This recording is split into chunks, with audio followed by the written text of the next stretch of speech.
Testimony Treasures, Volume 3, Chapter 53, The Last Crisis. We are living in the time of the end. The fast fulfilling signs of the times declare that the coming of Christ is near at hand. The days in which we live are solemn and important. The Spirit of God is gradually but surely being withdrawn from the earth. Plagues and judgments are already falling upon the despisers of the grace of God.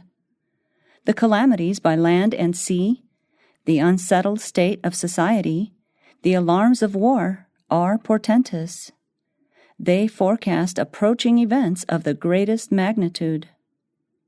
The agencies of evil are combining their forces and consolidating. They are strengthening for the last great crisis. Great changes are soon to take place in our world, and the final movements will be rapid ones. The condition of things in the world shows that troublous times are right upon us. The daily papers are full of indications of a terrible conflict in the near future. Bold robberies are of frequent occurrence. Strikes are common. Thefts and murders are committed on every hand. Men possessed of demons are taking the lives of men, women, and little children. Men have become infatuated with vice, and every species of evil prevails. The enemy has succeeded in perverting justice and in filling men's hearts with the desire for selfish gain.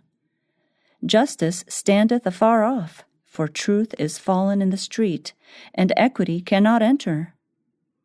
In the great cities, there are multitudes living in poverty and wretchedness, well nigh destitute of food, shelter, and clothing, while in the same cities are those who have more than heart could wish, who live luxuriously, spending their money on richly furnished houses, on personal adornment, or, worse still, upon the gratification of sensual appetites, upon liquor, tobacco, and other things that destroy the powers of the brain, unbalance the mind, and debase the soul. The cries of starving humanity are coming up before God, while by every species of oppression and extortion men are piling up colossal fortunes. A scene of destruction. On one occasion, when in New York City, I was in the night season called upon to behold buildings rising story after story toward heaven. These buildings were warranted to be fireproof, and they were erected to glorify their owners and builders. Higher and still higher these buildings rose, and in them the most costly material was used. Those to whom these buildings belonged were not asking themselves, "How can we best glorify God?" The Lord was not in their thoughts. I thought, "Oh, that those who are thus investing their means could see their course as God sees it. They are piling up magnificent buildings, but how foolish in the sight of the ruler of the universe is their planning and devising. They are not studying with all the powers of heart and mind how they may glorify God. They have lost sight of this, the first duty of man." As these lofty buildings went up, the owners rejoiced with ambitious pride that they had money to use in gratifying self and provoking the envy of their neighbors. Much of the money that they thus invested had been obtained through exaction, through grinding down the poor. They forgot that in heaven an account of every business transaction is kept. Every unjust deal, every fraudulent act is there recorded. The time is coming when, in their fraud and insolence, men will reach a point that the Lord will not permit them to pass, and they will learn that there is a limit to the forbearance of Jehovah. The scene that next passed before me was an alarm of fire. Men looked at the lofty and supposedly fireproof buildings and said, "They are perfectly safe." But these buildings were consumed as if made of pitch. The fire engines could do nothing to stay the destruction. The firemen were unable to operate the engines. I am instructed that when the Lord's time comes, should no change have taken place in the hearts of proud, ambitious human beings, Men will find that the hand that had been strong to save will be strong to destroy. No earthly power can stay the hand of God. No material can be used in the erection of buildings that will preserve them from destruction when God's appointed time comes to send retribution on men for their disregard of His law and for their selfish ambition. True causes not understood. There are not many, even among educators and statesmen, who comprehend the causes that underlie the present state of society. Those who hold the reins of government are not able to solve the problem of moral corruption, poverty, pauperism, and increasing crime. They are struggling in vain to place business operations on a more secure basis. If men would give more heed to the teaching of God's Word, they would find a solution of the problems that perplex them. The Scriptures describe the condition of the world just before Christ's second coming.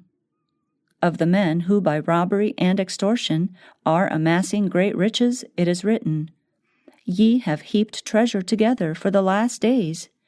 Behold, the hire of the laborers who have reaped down your fields, which is of you kept back by fraud, crieth.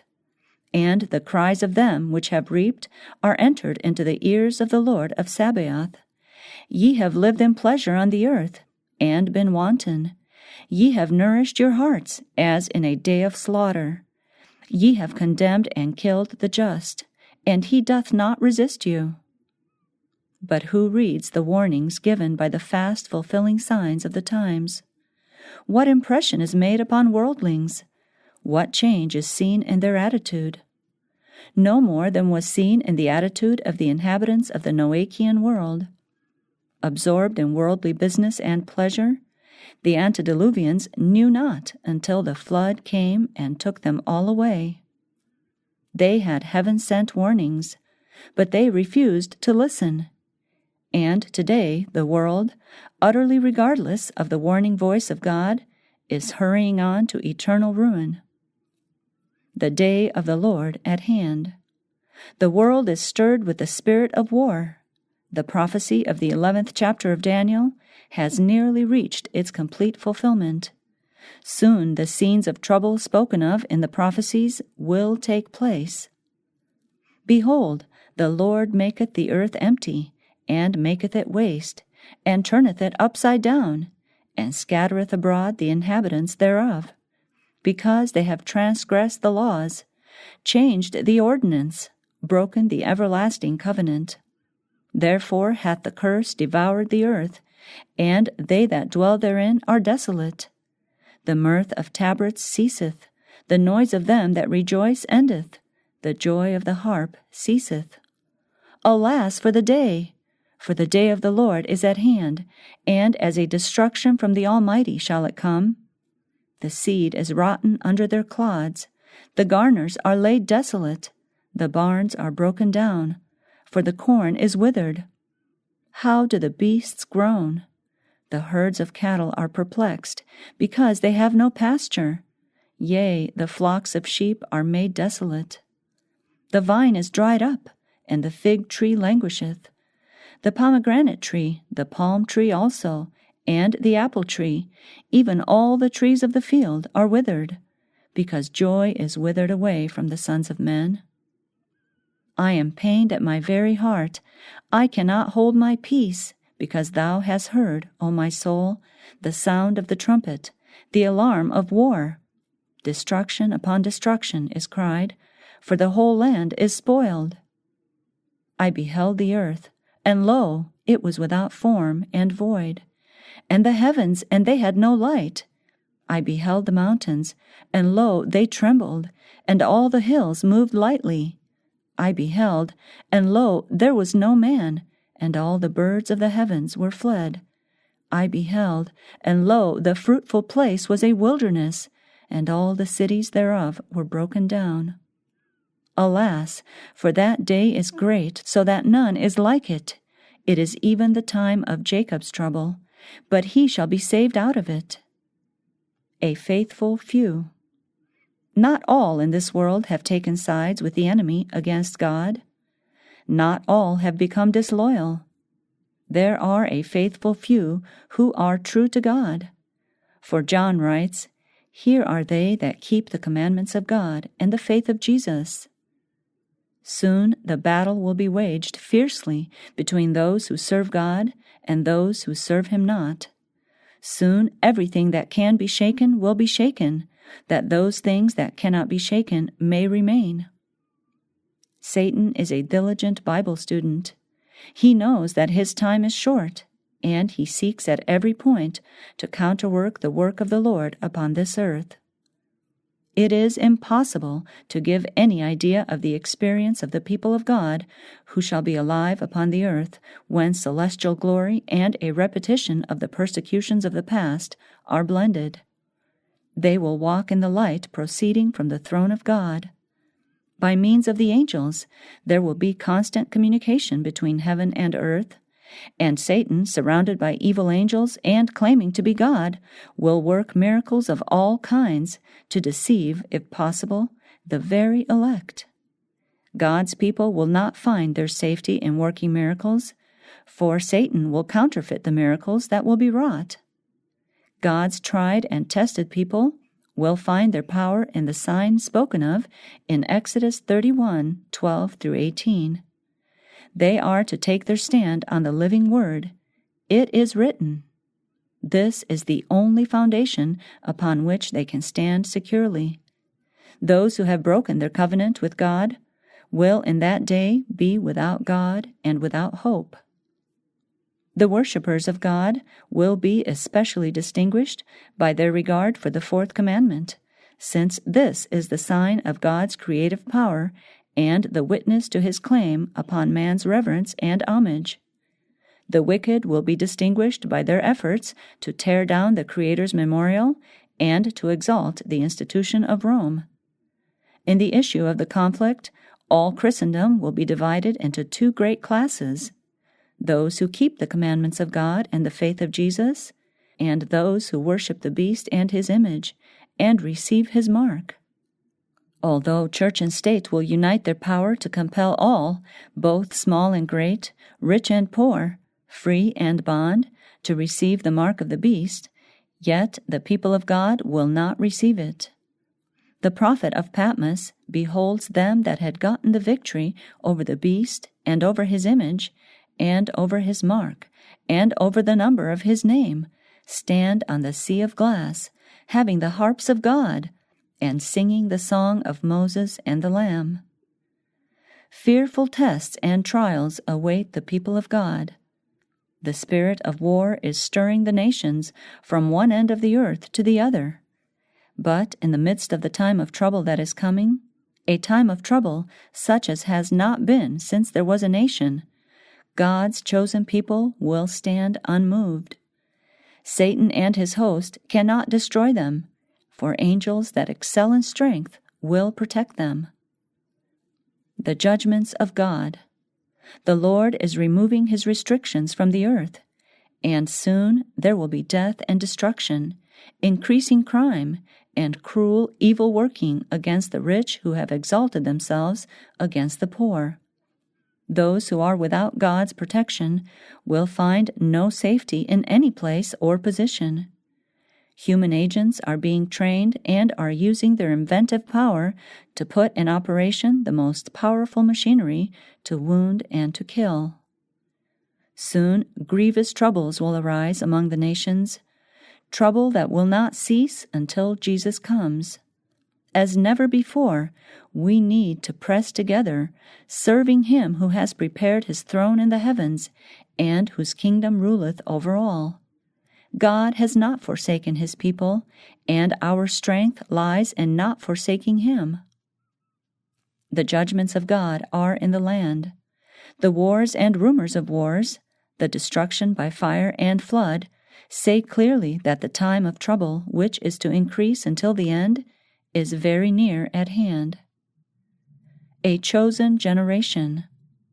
God's word to His people is, "Come out from among them, and be ye separate, and touch not the unclean thing, and I will receive you, and will be a father unto you, and ye shall be my sons and daughters. Ye are a chosen generation, a royal priesthood, an holy nation, a peculiar people, that ye should show forth the praises of him who hath called you out of darkness into his marvelous light. God's people are to be distinguished as a people who serve him fully, wholeheartedly, taking no honor to themselves, and remembering that by a most solemn covenant they have bound themselves to serve the Lord and him only.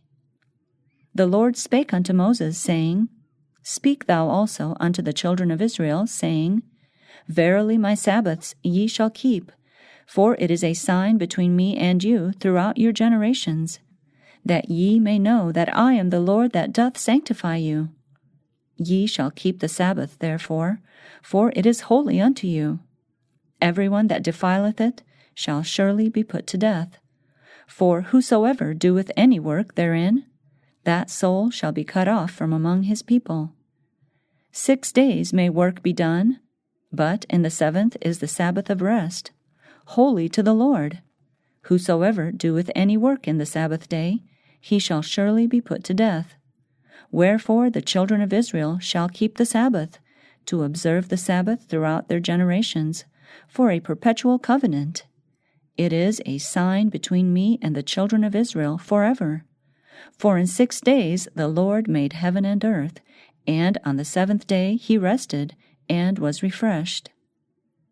Do not these words point us out as God's denominated people? And do they not declare to us that so long as time shall last, we are to cherish the sacred denominational distinction placed upon us? The children of Israel were to observe the Sabbath throughout their generations for a perpetual covenant. The Sabbath has lost none of its meaning. It is still the sign between God and his people, and it will be so forever.